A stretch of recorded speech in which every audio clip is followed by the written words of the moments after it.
Donc, premier gros avantage, c'est le fait de se dire, entre 15h30 et 18h, j'ai des opportunités, et après ma journée, entre guillemets, elle est quasiment finie.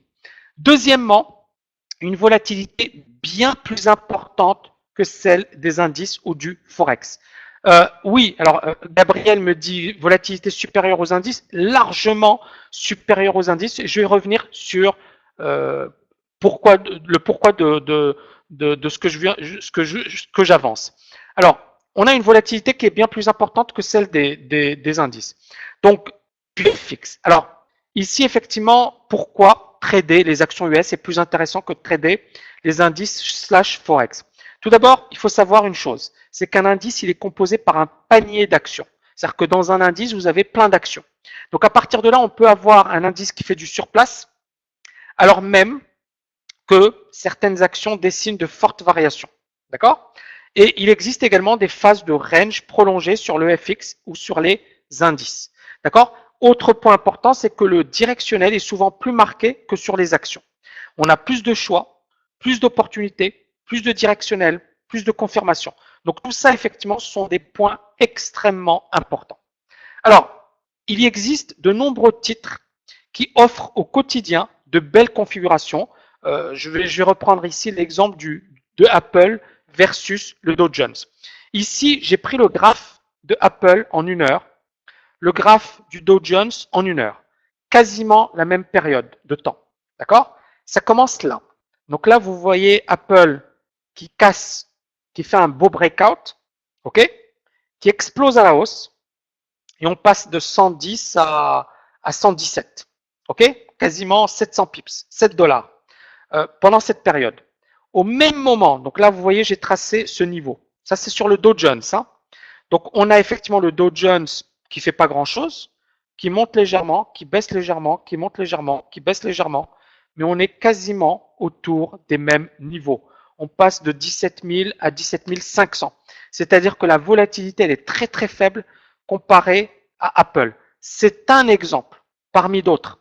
Mais ça montre quoi? Ça montre que ici, on avait une action comme Apple qui, lorsqu'elle a explosé son point haut, elle a explosé, alors que le Dow Jones, on a eu des cassures qui ont avorté et on a un marché qui n'a pas fait grand-chose. On n'avait aucun directionnel sur ce marché. Donc, on est haussier sur le Dow Jones, certes, mais est-ce que le marché a monté? Est-ce qu'il a prouvé? Est-ce qu'il nous a donné effectivement quelque chose? Certainement pas. Alors que Apple a cassé les précédents niveaux, et puis bien évidemment, on a eu un marché qui était magnifique à la hausse. Donc on a un exemple concret d'une situation où une action est beaucoup plus volatile que les indices. Alors attention, une action peut faire du surplace, mais justement notre objectif c'est quoi? C'est de repérer les actions les plus intéressantes et de rester à l'écart de celles qui ne le sont pas. Un indice, si vous travaillez qu'un indice, ben vous êtes piégé parce que vous n'avez pas le choix. Par contre, si vous travaillez une action, l'avantage, c'est que justement, vous avez beaucoup plus de possibilités. Est-ce qu'on est d'accord? Ok, je continue. Donc ensuite, là, je reviens sur Apple. D'accord? Idem, j'ai pris un graphe 300, un graphe 600 et c'est les 2 premières heures.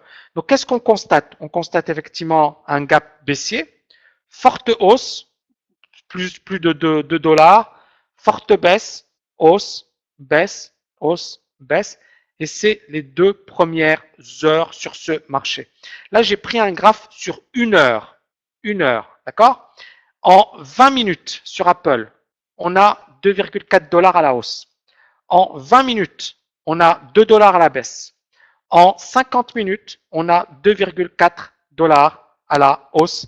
Et donc ça, c'est grosso modo 1 heure et demie. 1 heure et demie de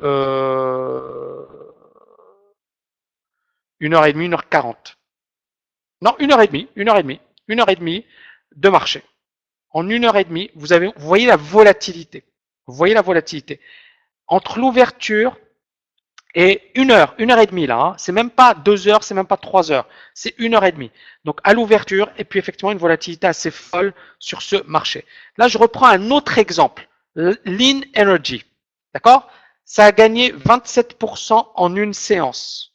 Et c'était magnifique sur un plan technique puisque c'est un marché qui baissait, divergence haussière, et puis bien évidemment, on a des divergences qui ont été validées. Regardez, je reviens ici sur les variations de Lean Energy. En 2h30, on a perdu moins de $. Attention, ce n'est pas la même valorisation que Apple.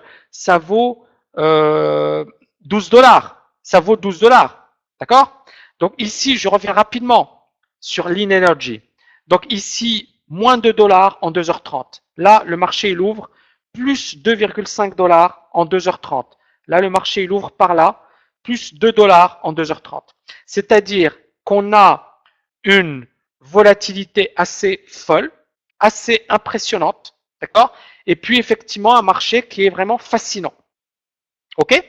Et donc, à partir de là, déjà ça nous prouve un peu la volatilité de ce marché, les opportunités qui sont présentes sur ce marché, sachant que cette action, une action comme Lean Energy, c'est quand même quelque chose d'assez liquide. Hein. On a quand même, je reviens rapidement.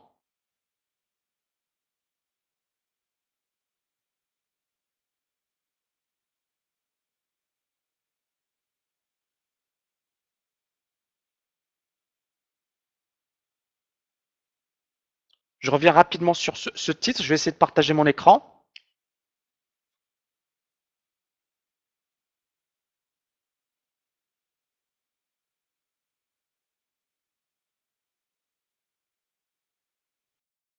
Ok, dites-moi si c'est bon.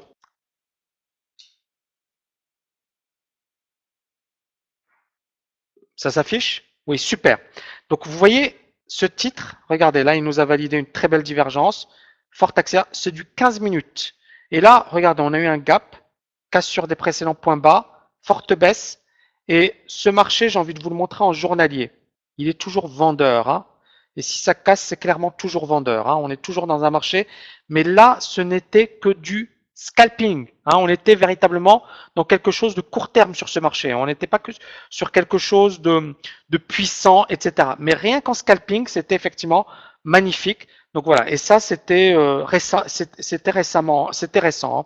C'était cette semaine. Donc vous voyez la forte volatilité de ce marché, des actions comme Line, il y en a plein quotidiennement. Donc c'est un marché justement qui offre de nombreuses opportunités au quotidien. Il y a plusieurs milliers de titres. Et donc l'idée c'est quoi? C'est d'avoir effectivement les bons titres, de bien les connaître, d'avoir des bons screeners, etc. Donc tout ça effectivement moi je le développerai dans le cas de la TKL. Il y a un cours d'ailleurs sur le marché US pour le mois de janvier que je prépare. Hein. Donc il y a plusieurs milliers de titres sur lesquels on peut intervenir, de nombreuses news qui peuvent servir de catalyseur. Hein. Je pense que vous avez entendu parler de Facebook, les IPO, de Alibaba, d'accord. On a effectivement des marchés qui sont hyper volatiles et on a beaucoup de news, beaucoup d'annonces, etc. qui servent de catalyseur. Et comme je viens de vous le montrer, on a des opportunités qui sont bien plus nombreuses que sur le Forex et que sur les indices. Ce qui ne veut pas dire que le Forex n'est pas intéressant ou les indices, non, ils sont super intéressants. Maintenant, c'est un marché en plus. Pour répondre à Paolo, c'est un marché en plus. C'est-à-dire que les étudiants qui voudront travailler les US pourront. Les étudiants qui voudront continuer à travailler le Forex ou les indices continueront à les travailler.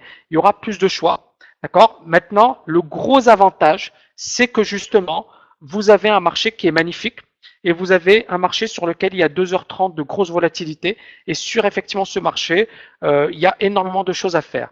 Rex, ça dépend du courtier. Hein. Vous pouvez avoir un levier de 10, de 20, de 30, ça dépend du courtier. Alors, là, c'est pas la peine de revenir sur la vidéo que je vous ai montrée hein, sur Adobe. Hein, vous avez vu un peu. Si ça vous intéresse, bien évidemment, il sera possible de la retrouver sur notre chaîne YouTube.